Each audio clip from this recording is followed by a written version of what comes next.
Hey Matt, how you doing? Good. How are you? Doing great. Good. Thanks for coming down. I really appreciate it.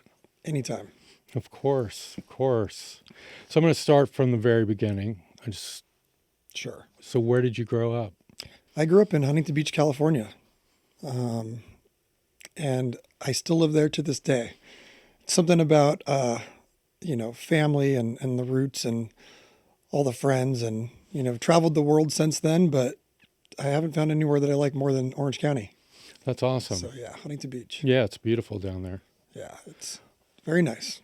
So tell me what got you into music. What was the first record you bought, etc. I mean, I grew up like any kid that has parents playing music in the house all the time. My dad was really into rock and roll. He was really into, the Beatles growing up, Led Zeppelin, Boston. When I was growing up, I would always find his vinyl and I'd go through them and always was interested. But as grunge and heavy metal started taking over, I was constantly in the car hearing things like Metallica, Alice in Chains, Soundgarden, Nirvana, Guns N' Roses. So my dad was like, he was a young dad. Yeah. So he was still listening to really relevant stuff, still does to this day. So basically, I heard Guns N' Roses through him. And that was kind of the thing where I stole his, Appetite for Destruction tape. And I would play it on this little Coca-Cola tape player in my house, and I would, had bad words all over it. So they didn't want me listening to it, but I would steal it and do that. And so it really was my dad who really formed my love for rock and roll and heavy metal. And thankfully, he was staying current with everything, listening to a station called KNAC and pirate radio around Orange County. And so just luckily, that was my jumping off point. And I think the first record I bought myself was Pearl Jam 10. And then I bought Pennywise Unknown Road, and I started getting really into punk rock. So, of course, I was taking what my dad had showed me and I was trying to take it even more extreme, right? There was bands like Pantera that I got into, and Slayer, and NoFX and Bad Religion. Things that were a little extreme for him was, of course, what the young kid wanted to be listening to. So that's how I got into it. It was really my dad. That's awesome. Yeah. It's great to have parents like that. Yeah. How did the band first get together? So I met our drummer, the Rev, who passed away, halfway through our now career. I met him in second grade, and I met his best friend, Brian, who's Sinister Gates in our band now, around the same time. And so they were musicians with musical families. Jimmy was like a kind of a, what would you call it? He was kind of like a boy genius, playing in these college ensembles and stuff for percussion at a very young age. And Brian was studying to be a studio musician, playing all sorts of jazz and stuff like that, until he heard Dimebag Darrell. He didn't care about heavy metal, but then Dimebag kind of got him into like guitar in that sort of sense. But so I was around these best friends of mine that were super musicians. I just liked music, and it turned out that I could hear melody, I could sing it. It wasn't like something I had to learn. I did take piano for 4 years, which was completely opposite of what we ended up doing. But, through grade school and up through high school, we all had these like little bands, punk rock bands that we were playing in. Jimmy was obviously playing in something much more advanced. Brian was playing in the studio with these musicians and his dad. And then me and Zach were just playing in punk bands. Picked up a guitar in sixth grade and started a punk band called Successful Failure. We would play local punk rock shows at the local library. They would let us rent it out at night, and there would be, a punk rock scene, and we'd get, just Orange County underground, play wherever you could, at the bar, at the Coos Cafe or whatever. And then at one point in high school, all of our bands kind of dispersed. And then we decided to start a band with our best friends. And Jimmy, with an eye roll, was like, "Okay, I'll play with you guys, even though you guys aren't good enough to." And then Brian came on board and said, "Okay, we'll play." And we started Avenged Sevenfold. We started Avenged Sevenfold in 1999. We were still juniors in high school, and we were writing songs in our guitar class, which was one of our, get out of having to do real classes. It was like either do guitar class or photography. So we took guitar class, wrote songs, And we started the band in high school. That's amazing. How did you come up with the name? It's a funny story because, you're trying to, viciously to figure out a name. Like, what are we going to call ourselves? You want the name before you even have a song. Mm-hmm. And I told everyone, I said, okay, everyone go home tonight. And I remember this conversation happened in the lunch area in Huntington Beach High School. I said, everyone go home tonight, come back with a list of names you want to do, and we'll come back at lunch tomorrow and we'll all discuss it. And I came back and I was the only one that had a list. Like, no one did their homework. And so what I did is I opened up the Bible and I started taking out terms like lips of deceit or avenge sevenfold, first murder on earth in Cain and Abel's story in chapter 4. And I had a whole list and everyone's like, Avenged Sevenfold. It was between Avenged Sevenfold and Lips of Deceit. They're both good names. Yeah. And so we ended up making Lips of Deceit a song on the first record, Yeah. but Avenged Sevenfold was the one that would give us that sort of, unfortunately, a tongue twister for the rest of our life. You sit on a plane next to someone, they're like, what do you do? And it's like, oh, I play in a band. I go, what band? Avenged Sevenfold. What? Avenged Sevenfold. Average Seven? No, Avenged Sevenfold. So it's been like the bane of our existence, but at the same time, it's kind of unique. And, it happened at Huntington Beach High School in 1999, sitting there with our friends. Your logo is amazing. It's quite famous. How did that come about? We were huge fans of the Misfits, Mm-hmm. and we always loved the fact that you could see a Misfits logo and know the band without seeing the name.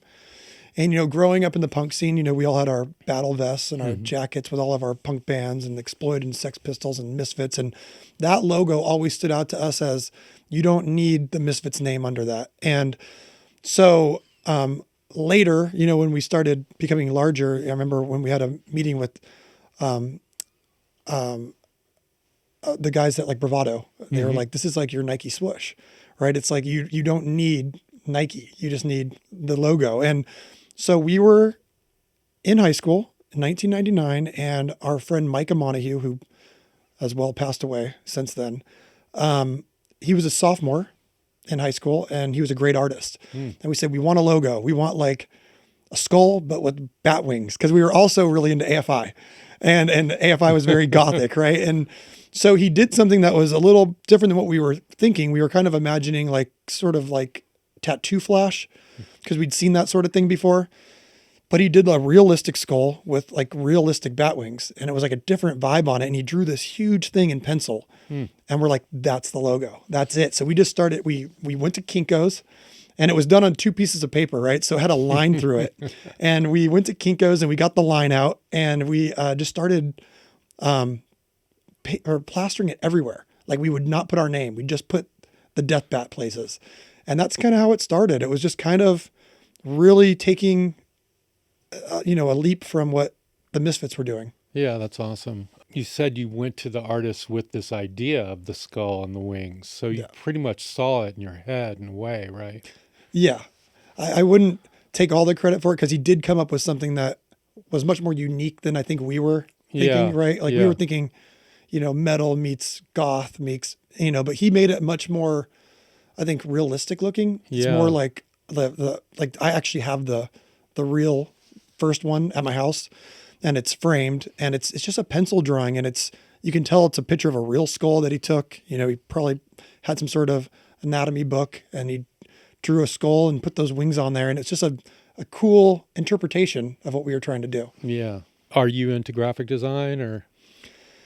I'm into having my opinion on it, but I'm not, I'm not a good graphic designer. I'm not into that.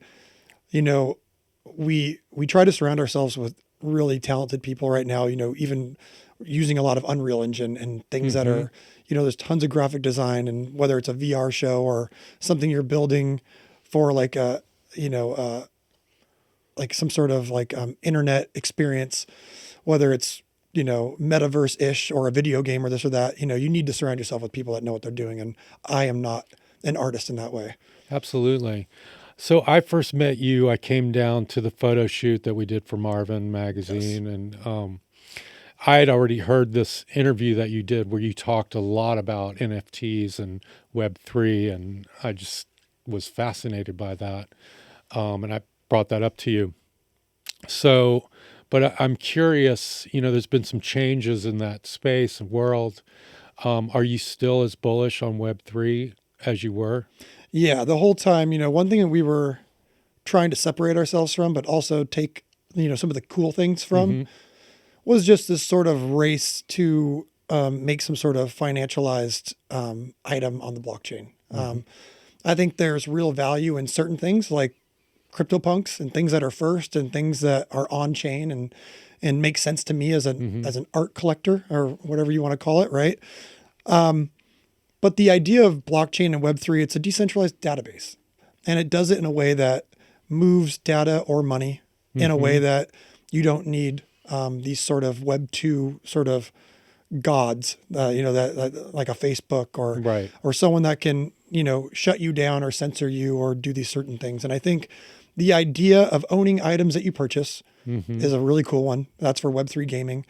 And I believe that as a band, something that we are, striving to do and we're releasing soon is a reward system that the band actually has a participation in. So what I mean by that is if you look at, the merchandise that you buy from us or the vinyl that you buy from us or the concerts that you go to or the streaming listening habits that you have, these are all data points and streams of data that our fans are kind of stuck behind the wall of whoever is providing the service, whether it be Ticketmaster or a Spotify or a Tidal or a Merch Traffic or Movado.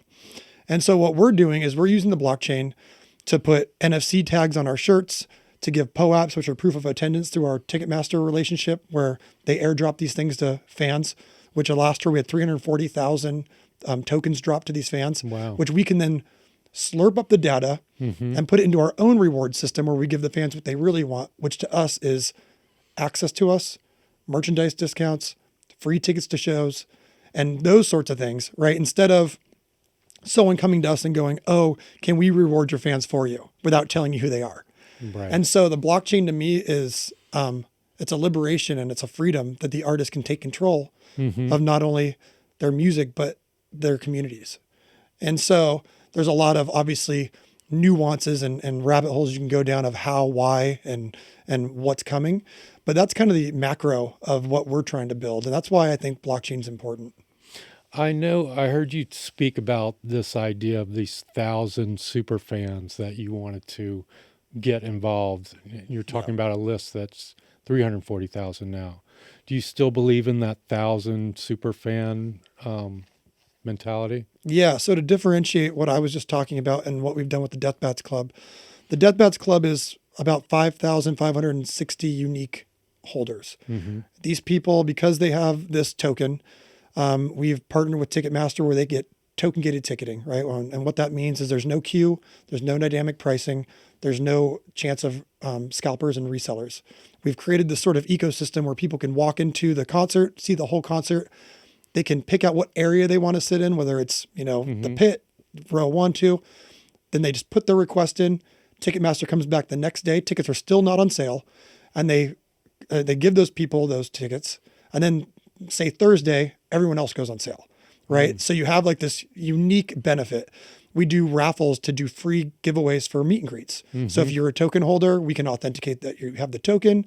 You go into a spot on Discord, and then you go into a raffle, and we're meeting 20 fans per show, just because you have a token. These are things you can't really do unless you're sending out emails or codes, which can be changed and manipulated. Super good use of the blockchain. We also do giveaways. That is our Death Bats Club. What I'm talking about beyond that are, I bought a t-shirt, but I'm not really invested in anything else but, oh, what's this tag on it? Right. You scan it, and now you've got a token. Now, if you want to participate, it's free. And you're going to go into a system that's kind of like a Fortnite Battle Pass or like a PUBG Battle Pass, whatever game people want to play and you kind of make it towards. And you get a point reward system. And the more times you go to a show, the more pieces of merch you buy, the more you're a top listener, like on Spotify Wrapped, right? You're a top 0.001%. There's a point system accrued to that. And now as you build that out, you start getting airdropped tokens of things you want, which is you got a meet and greet now. You have free tickets to a show. And at that point, the person who acquired those things can sell them So say you live in a third world country and you think you're out of this game and you can't participate because the band comes once every 4 years. Well, you can sell that to a fan that might want to get a meet and greet in Philadelphia because we're going to be there next month. Right. So we've created this system where we don't financialize the points coming in, but we allow you, once you've earned a reward, you can sell it to another fan, which is very Web3. It's a lot. Sorry. No, it's very informative.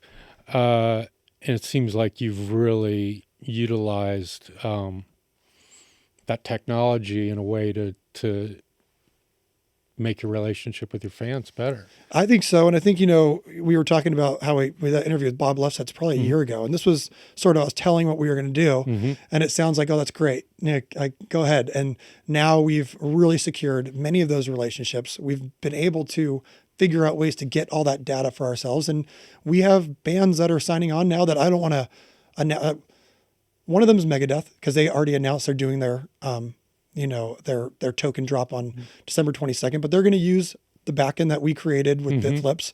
So they're going to have all the tools of the things that we're kind of spearheading. That's awesome. And, Megadeth, they're legends, right? I mean, it's amazing. That's going to be a tougher audience to onboard because it's a little bit older. But I know that more artists are going to be getting involved. And I think artists just want to reward your fans in the ways that they want to be rewarded. We keep getting these Web 2 companies that come to us and say, hey, can we do this for you? But we have no control over that. We don't even know who these people are. And I think that kind of is not cool. I think it'd be nice to share the data with the bands. Give me an example of a Web 2 company like that versus a Web 3. And for people that don't understand like what the difference is, can you expand on that? Well, just to caveat this, we do work nicely with Web 2 companies as we should. We're kind of a hybrid, right? Like we don't want to lock anybody out. And there's a bunch of ways that fans want to kind of interact with us. And we don't want to tell them that they can't, right? So we are in Spotify studios, but I'll use them as an example. So Spotify does a Wrapped. They Wrapped and they show the fans they were a top listener. We don't know who that fan is. They come to us and say, you want to sell them a shirt because they're a top listener. That's a Web 2 company. We don't know who that fan is. We can't touch them. We don't see what that data is. Fortnite is a Web 2 company. We're working with Fortnite right now. We're building stuff on the UEFN in Unreal Engine. We have a great relationship with them.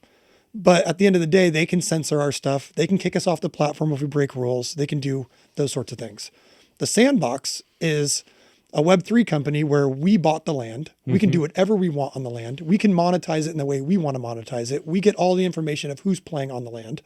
And then you can jump into the Bored Ape world, or you can jump into Nike world or Gucci world. And we build out experiences, but we can sell our own skins, our own avatars. We can do all our own things and no one can censor us. That's a Web 3 company. We own everything. We can create the experience, but we don't have to go through a bunch of hurdles. And then they go, well, we're not going to tell you who that is anyways, because we keep that data to ourselves. One of the things that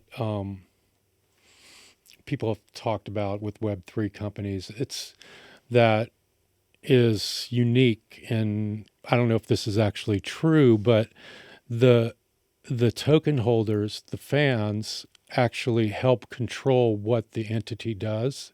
So that's like true? A DAO. That's a DAO. Okay, that's a DAO. You can unlock those things, right? You can have like a DAO that's set up. You can have a community wallet where the money that comes in, a portion goes there, and then the DAO can decide how they want to spend it. How does the community want to invest in it?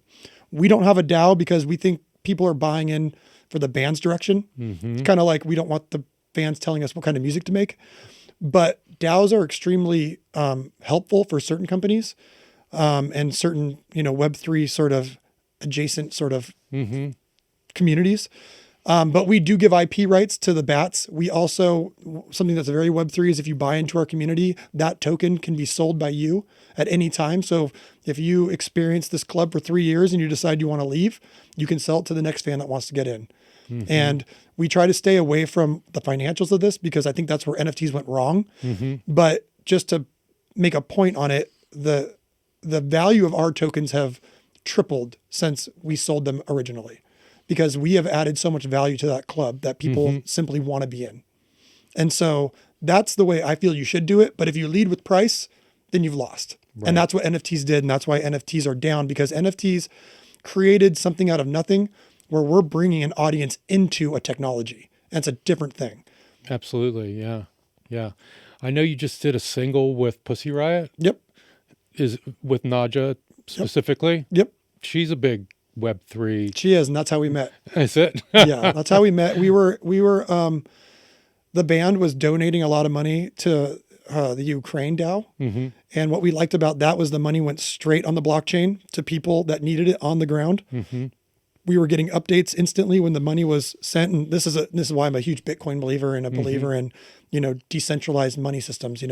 I think when you send the money to Red Cross or send the money to certain things, you have no clue what's really happening. So our preferred method was on the blockchain, and we were seeing exactly where this was getting extracted, what they were buying with it, getting pictures sent back to us. And so I think Nadia did some incredible stuff with the Ukraine DAO. And so we kind of connected on that. And she also has some very cool causes that we want to be a part of. So when we were thinking about reimagining the song, we're like, we really wanted to get Nadia on it. And then so we reached out to her and she was like, yes, let's do it. And let's donate the money to LGBTQ in Russia and people that are oppressed. And we said, whatever you want, and again, that was all donated on the blockchain so we could kind of have full transparency of what the band was doing. What are your thoughts on Bored Apes and Yuga Labs at this point? I'm a Bored Ape holder. I think that, and I'm trying to and I don't think anything bad. I think that they are doing the right thing with building out their own metaverse, building out their own ecosystem. I think they have the right people in charge. I'm very excited to see what they're going to do. I believe they've taken a long time because games take a long time. What they're building, they've kind of become like a gaming brand, but they're also fun. They're doing their parties in, Korea when they did the Web3 thing over there. I've been to their New York parties. I think they're going to do some cool stuff. But again, they created something out of nothing, and it was kind of the poster child of taking what the CryptoPunks did, which CryptoPunks don't need parties. They don't need collaborations. When you're first or when you're the most important thing on chain, you kind of just want to own it. And it doesn't need, you don't need to be coddled or your handheld of this is how we're going to raise the price on your token. If Bored Apes can figure out a way to add true value and true, sort of like some sort of financialized system in their ecosystem with ApeCoin and the metaverse they're building, then it's going to be fine. And they've hired the right people. But I don't know enough about their operations to know exactly what's going on with them. I just kind of, when I get pitched stuff every day. I get people are talking about Web3 this, and some of them are in La La Land. Some of them don't want to meet the fans where they're at. They want to start stuff from new. I just really focus on the things that I know are like these sort of bottleneck points for the artist or the fan. And I know what we can do with it. I think Bored Apes are going to be fine, but at the end of the day, I just simply don't know. Right. Yeah, I like the way you think about Web3 and the way you've tailored it for your community, your business. Yeah. It's awesome. I think that another thing that's hard in Web3 is that a lot of the money's up front. And then you have a lot of people that have never run a business. They've never figured out a budget. And, you bring in $7-8 million on a token launch. And then you got all these people in Discord going, do this, do that, do this, do that. And no one can build in silence. A lot of great companies build in silence and they come out and they've got this great product. And Web3 is backwards. And so I think you need to temper expectations and you need to figure out better ways. For us, the way we make money in this, because I think that's important too, is we over deliver on promises. And then we have this community of core people that simply want to participate in everything. They want to go to more shows. They want to buy more merch. They want the unique items that they can only get. And so you're not looking at it from how did I make money on my tokens? The tokens are simply just a membership card or a receipt into this community that can be a bigger ecosystem. And when you have people there that are always paying attention, then you've won. But you have to look at it as a macro, and you can't look at it as, oh, what is my token price, right? You can't look at it that way or you're going to be disappointed, because it's really about building out fan communities where if you extracted the band and you extracted the blockchain, these people would still be meeting up and communicating with each other because it's a part of their lives at this point. I saw where you're taking Poppy out on your next tour. Yeah. How did you meet Poppy and what is your relationship like? And so we've had a wish list of artists.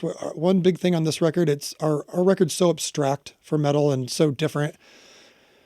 We really want to showcase unique artists. So we took out this kid from Australia, Kim Dracula, who's very abstract and Yeah, unique. I know that guy. It was his first tour ever. We basically took him off TikTok and said, "You're going on tour." And we threw him in front of 15,000 people a night, which was really fun to watch him sort of develop over the tour. And then we have some bands on our wish list. One is Crosses, which is Chino's kind of synthwave-ish futuristic group. Chino from the Deftones. 100 Gex, we're huge fans of. We almost got them on this tour, but the schedules didn't line up. We love 100 Gex.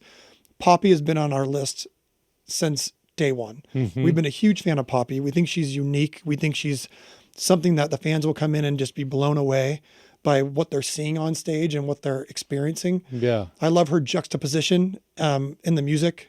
So sweet, such a beautiful voice. And then some of it's just heavy techno Euro influence, or it's heavy metal. She's always doing different things on different records. And so I know that she has management under our friends, Benji and Joel's management company. I reached out to Benji and Joel many times and said, put in a good word. It's kind of weird because we're the headliner, but it's like, come on, put in a good word. Because at the end of the day, a lot of these artists are afraid to go on tour with us because they think our audience is going to be too close-minded or too harsh. And so I think we've proven on the last 2 runs that unique is working right, in these environments. And so it just ended up working out. We kept sending her offers, and eventually she said, "I'll do it." So super happy to have her on tour. And then also Sullivan King, which is like it's a very heavy metal version of like EDM. So, and he plays guitar and sings, but he's DJing.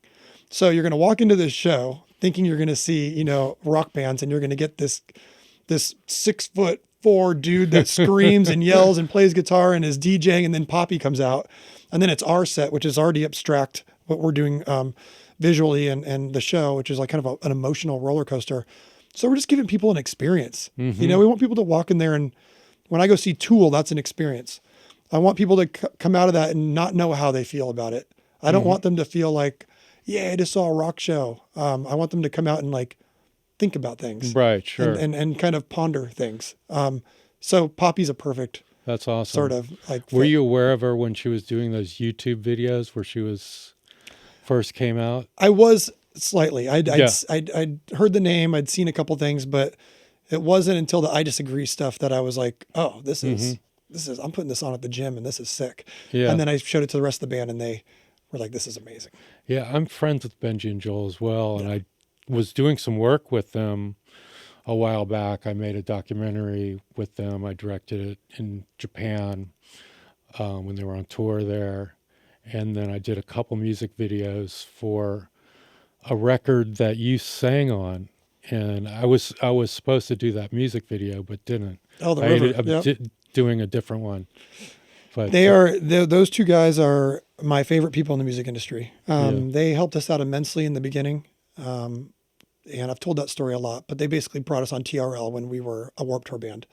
And ever since that, it just took off. It was straight onto TRL the next couple of weeks. Then we went to #1, won VMA Best New Artist.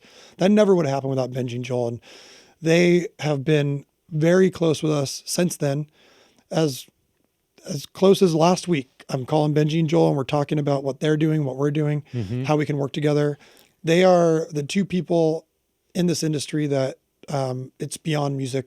They're like real bros, and they're real friends, and we just love them. The latest record, Life is But a Dream, you worked with Wes Lang on the art. Yeah. How did that come about? Benji and Joel. Really? Years ago, I saw some of Wes's stuff that may have been on Yeezus. It was on something. And Benji and Joel were like, yeah, Wes is our bud. Like he's our good friend. Like when he came out to LA from, Baltimore or the East Coast, I think he was living in New York a little bit. I don't know, the twins are from Baltimore, but they had reached out to him and said, hey, we're big fans. We're in LA. If you ever come out, we'll, show you around and introduce you to people. And so years ago, they introduced me to Wes, and I went down, and Wes is he's an interesting cat. He's an artist. Yeah. He's hard to get to and he's hard to get to know, But I went down there and hung out with him one day, and then we started texting and went down another day, and through the idea, you want to do some stuff, and it was no. Like I don't work with bands, especially on Warner Brothers. I did something for the Grateful Dead, and they screwed me, and like I got this whole. I was like, oh, cool, we're on Warner Brothers. Like the one label you won't work with, and so it was just. And then we just became friends, and I kind of put aside the thing that Wes is never going to do anything with us. That's fine, and because we were friends, I was sending him demos of what we were doing on this record. And this record took about 5 years to make because of COVID. And also I had a voice issue. After the stage, I blew up my voice and had a surgery. And so we were really just taking our time. And so I was sending demos to him, and he was just like, this is amazing. This is rad. And I said, yeah, like, in fact, this song we're calling Nobody. It's based off one of your paintings. It's just this painting he did of like just a couple of reapers like ghosted in with a horse and just says nobody on it. And it always like inspired me. And I would like put the image up in the room, and we were writing this riff to it. Like what would you hear if you were seeing this ghost reaper come up, and like, and I just kept sending him stuff. And then one day he calls me and he's like, what do you think of this stuff? And, I was like, that's incredible. And he's like, I made it for you guys. I was listening to the record or listening to the demos, and I made it for you. I'm like, really? That's amazing. So I show the band. I'm like, and they're like, oh, anything Wes did, let's get into it. So then he sends me another. Then he sends me another. Ends up, he makes 20 pieces like on a tear. Like he just starts going. And so we got really excited, and we had a meeting with him and said, let's make a deal on this. Like he wanted to be involved. He's like, listen, I don't want my stuff on anything I think is cheesy. I want to approve what the live show looks like. I want to approve what the t-shirts look like. So Wes has like a band membership on everything we do with the art. And we keep him involved in everything, which we like, because to me, it's like having like a world-class art director. Yeah. Right. Someone that like, we have brought him things that I look back and I'm like, I'm glad we didn't do that. Where he's like, nah, that's whack. Like, and I look back and I'm like, okay, like maybe it's a vintagey torn shirt with like, like bleach all over it. And he's like, yeah, it's just not, I don't think it works with the artwork, and I'll be like, and I look back, I'm like, yeah, it's a little novelty. Right. But he's got that eye. And so it's been an incredible relationship with him. And I hope that we can just move forward with him and have him sort of create vibes around our music and around the eras of the band. Yeah, that's awesome. Yeah, I'd love to see what the live show looks like with his art. Yeah. That seems It's awesome. Everywhere. It's all over. And it's immersive. It's built out in Unreal Engine. Huge screens, very clean, kind of an EDM look, but not with all the steps and stuff. It's just us and crazy immersive art. Wow. Yeah. Wow. When are you going back out on tour? So the next tour with Poppy will be starting in March, and then we'll be adding some new things into the set list, trying some new production things, because we were getting ready for all those European festivals, and we want to kind of have a bigger pot to pull from in terms of set list and what we know works. Right. So we'll test some stuff out on this March run in the States.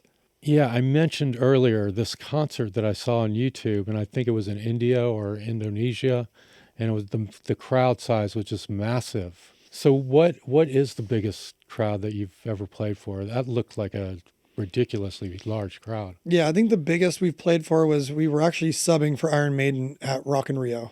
It was Slayer, us, Maiden. And I think it was 250,000 tickets that day. And it's just, you can't see the end of it, right? No. You can't see to the right. You can't see to the left. You can't see to the back. And there's some really cool shots on YouTube where they have like these huge cameras that are flying across the whole thing and it just never ends. And it's kind of cool, and that was big. We obviously do those European festivals where we headline, and those are, they get between, 80 to 180,000 people on each one of those, and, they'll claim 500,000 tickets, but usually it's about 150 a night, right? And they kind of combine them all.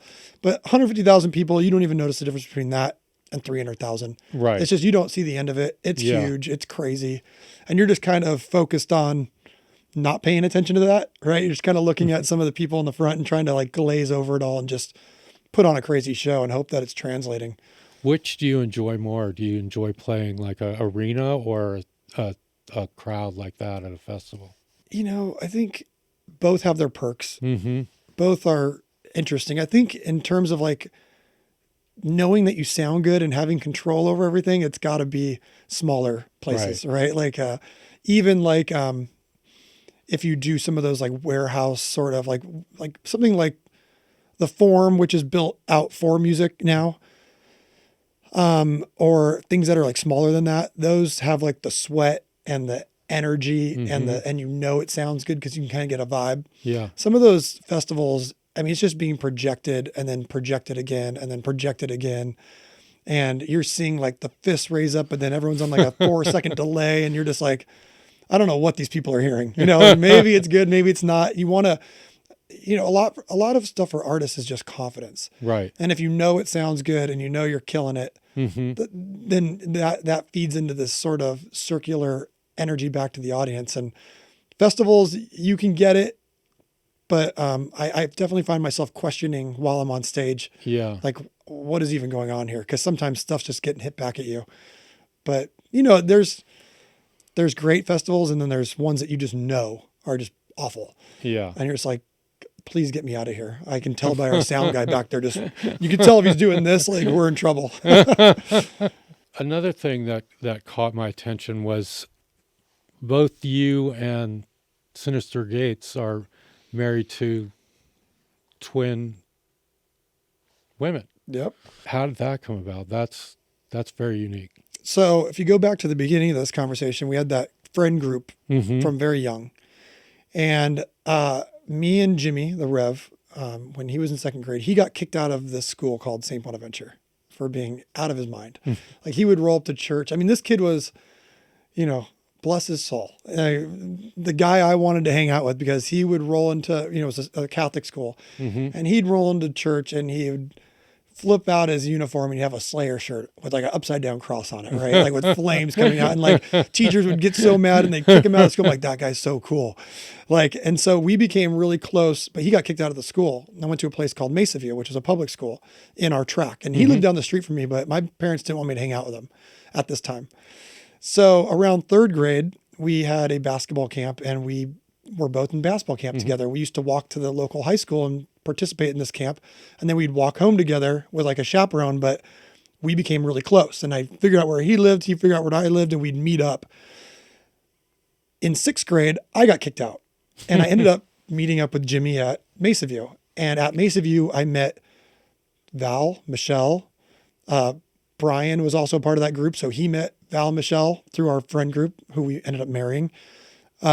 Joe, who is the head of our Web3 initiative. He runs BitFlips. He turned out to be a cybersecurity expert, moved up to San Francisco, did that for years, and then came back down. So all these people we work with and are good friends, we met like in sixth grade at Mesaview. Wow. And so me and Val hit it off right away. We've been together, or best friends, friends with benefits since sixth grade. Brian had to court Michelle, and Michelle was harder to get than Val was for me. But throughout high school, they would play tag, and basically, eventually, Brian got her. So now I'm, married to one. He's married to the other. We're brother and sister-in-laws. And yeah, it's awesome. You do family functions together. And we live 2 minutes from each other because the twins can't be away from each other. Yeah. And so it's literally their kids are at our house, our kids are at their house. We do everything together. You go on vacations together? We do everything together. That's amazing. Yeah. Twins are a different thing. Yeah. Twins, it's like a different relationship. So we see them all the time. You were talking about great sound live. I've been listening to your new record a lot, and sonically it just sounds amazing. Thank you. Who produced it and who mixed it? So we produced it with Joe Barisi. Joe is a guy we love. We love his work on the Tool records, and he always works with artists that we really respect because they sound real, whether it's Faith No More, Queens of the Stone Age, Tool, does a lot of the Mike Patton stuff, Alice in Chains. These are all bands that when we listen to it, it's all real. And so when we go do stuff with Joe, we push him in a more tech forward direction because we are using new tech, but we're using it in an organic way, right? So if we're using like a fractal and we're running guitars through MIDI, but we're also pushing them back through amps, and then Joe's actually miking everything up, and we're really finagling and finessing everything in a real way. We love Joe because he's going to tell us when something's too far one way or the other. But we have a vision of what we want it to be. So we work with Joe. We love him. Joe and us produced it. Andy Wallace mixed because Andy Wallace is also, he's an OG. He mixes what you give him. He doesn't have his guy throw samples on everything and like, you know, give it to me when it's ready and it's already halfway mixed. And then he makes your kick sound the way you want it to sound. And we sit there and we go out to the Poconos is where he's mixing now, in a studio. And we sat there for 7 weeks, every single aspect. Wow. We sit there with him. And then Bob Ludwig, who just retired, but we still have him doing stuff for us. Like we call him and he's like, I'm retired. And we're like, no, we need you to master for us. So we use really organic, high-end people that they simply understand that at any process, you can ruin everything. Now, the devil's advocate or the sort of steel man to that is a lot of kids are listening to stuff now and they don't think the production on our record's good because they want it blown out and louder and more crisp and more drum sample heavy or guitar mods, and because that's what they're used to listening to. But we want like an older sound where we want to push the limits of production the same way the Beatles did in a way that we're using everything that's real orchestra, real viola, real percussion, real everything. And then you make that sound good. No auto tune unless you want there to be auto tune on purpose, right? It's a sound. Real vocoders. You're not using a plugin. You're actually playing it while you're singing. So that's our ethos. But people that aren't used to that, they sit there and go, why does this record sound that way? Why isn't it sound like this new record? Those new records are something we're trying to stay away from. Yeah. I mean, it almost sounds, even though you talk about it being so organic, it almost sounds futuristic as well. That was what we wanted. We wanted organic, but futuristic. We think Daft Punk pulled that off on Random Access Memories.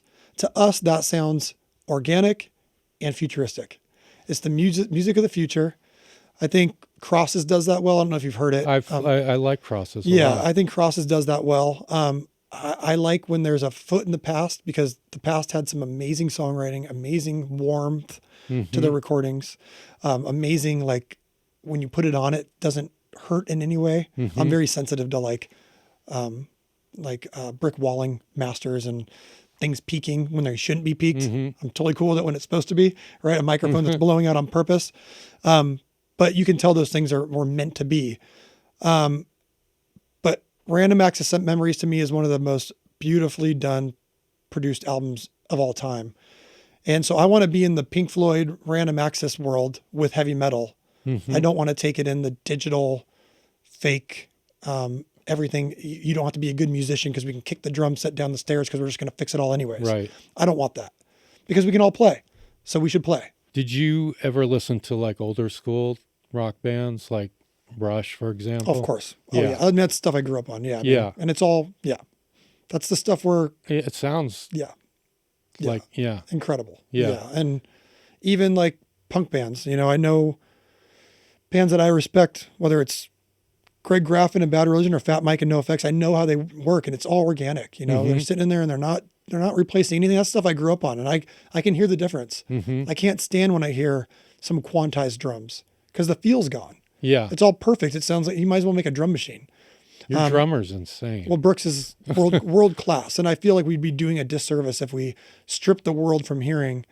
Like that guy runs through, he's so prepared that he just takes 3 takes and we just pick our favorite parts and that's it. Yeah. Like there's no moving stuff around. There's no chopping stuff up and resampling things. And it just, unless we want that sound, right? There's sometimes we'll hit an 808 on something or we want like a sample on something that's like Euro, techno driven. Right. Like in We Love You or something, which is a 4th song on the new record.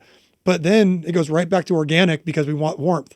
I just think you want the tools to have the ability to make choices, but don't make the tools make the choice for you. You talk about this unity and the brotherhood and friends of the band. Is it a democratic situation or are you the leader of the band?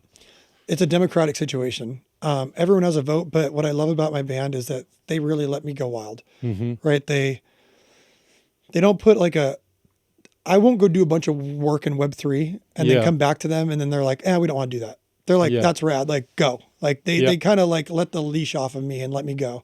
When it comes to songwriting, I'll admit that me and Brian spend the most time on it, but we're taking everybody's ideas and people are coming together, and then we're just the ones that want to sift through it all. Right. Right. Like we're going to grind 8 hours a day and sift through it, where everyone doesn't want to do that. Right. And they'll be like, well, we think this works here, and send it to everyone. They're like, okay, that's rad. Or, like, so everything is a democracy. With the tours we go on, to the artwork with Wes, to every single post that comes out on Instagram, everybody has a vote, and it's an equal vote. But they let me go wild if I want to, and I love that about them. They don't try to, why does Matt get to do all this? I like to do it. Yeah, that sounds like the best of all worlds. Yeah, absolutely. Talk to me about, obviously you guys are very successful. Have you met any of like your older heroes that you grew up listening to? Or I think we met all of them. You've met all of them. And, for instance, I had an hour-long conversation with Dave Mustaine, 2 days ago about their project and about explaining to him like Web3 ethos, what we're trying to do, and what can be done somewhere else. A message board you can do on a Reddit, right? You want fans to interact, like Discord, right? But here's what we're doing here. And he was really interested because, they were the first band to build a website. And so they want to stay on the cutting edge, and they appreciate the tools that we've made. But he really wanted, we're going to do a X Twitter Spaces on the 22nd. And he really wanted to be caught up on, so he's like, I don't want to sound like a dumbass. Like, but we were talking about music and talking about Huntington Beach because he grew up there and surfed. He's like, well, why don't they have a statue of me yet? It was cool. It's fun to talk to him. Lars Ulrich, I would consider a real friend. He's just the most incredible, warm, actually interested in what you have to say. Yeah. Takes time with you. Axel has been always super cool and had nice things to say to our face. You could tell he's paying attention to what we're doing, which is cool. We went on tour with Guns N' Roses for a while, and they always took care of us and had some nights out with him. And just Slash did a song with him, worked with him on a song for his solo record. We've met most of our heroes, and they've always been incredibly cool to us. That's amazing. But I have to put a flag next to Lars though. He's the one guy that will just text me out of the blue. How you doing? What are you guys doing? What's going on? Like, how's the family? Call me. We went to the SoFi show. He's like, you coming to the SoFi show? I'm like, I wasn't going to hit you up. I get tickets to CAA. And he's like, no, I want to take care of you. So he's got I have my own concierge the whole night, taking me everywhere. Just because Lars he's that guy. Yeah. Come to the party after, hanging out, just spends time with you, looks you in the eye. Yeah. He's one of those guys that like goes beyond, and it's genuine. Yeah. Beyond anyone I've met. And so I gotta, give props to that. And he's in one of the biggest bands in the world, and there's never a hint of that. There's never a hint of like dropping stuff like, sold 20 million records this week. Like it's never that, or how big they are. It's always like interested in what you're doing. Yeah. And I appreciate that. I met him a long time ago, and I remember him being very much present. And, yes. Yeah. Present. It's a perfect word. Yeah. He cares. He looks you in the eye and exactly. Like, gives you more time than you think you deserve. Yeah. And he does that with everyone I've seen, everyone I've introduced him to. He'll just sit there and chat. Amazing. It's awesome. Yeah. So, and I'm trying to think of other people I've met. Definitely in different worlds, people on the golf course. That's a weird place. You meet people, but you meet really nice people and athletes, right? And you meet people that you're like, well, that person's cool, or that person really is. Like, who did you meet on the golf course?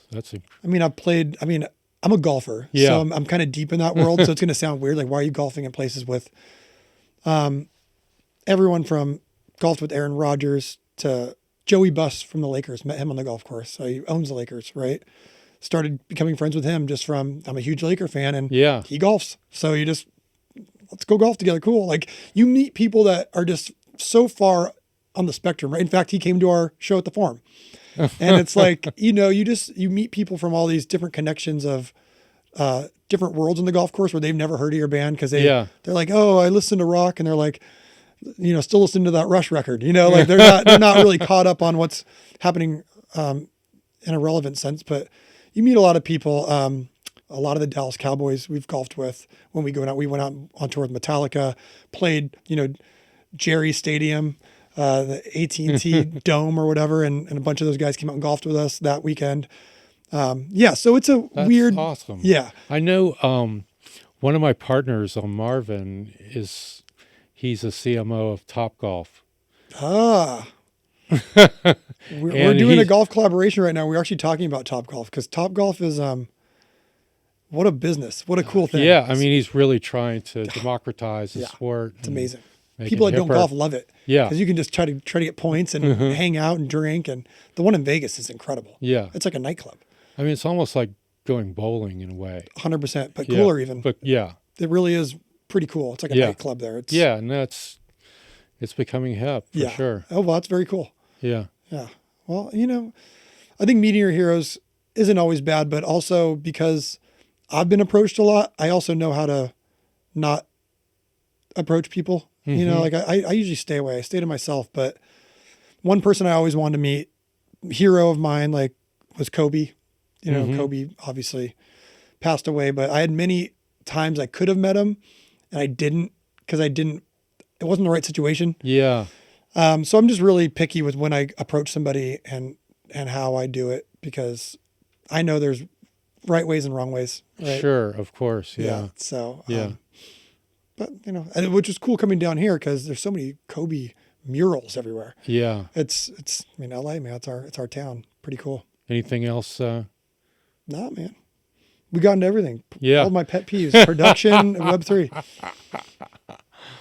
Have you heard The Dare? No. Listen to The Dare. The Dare? The Dare. What is that? It's a new band that it's kind of a electro clashy sort of vibe, but you talk about 100 gecs and they're somewhere in that world, very New York. I mean, kind of reminds me of The Rapture a little bit. Okay. Thank you so much, man. Yeah, of course.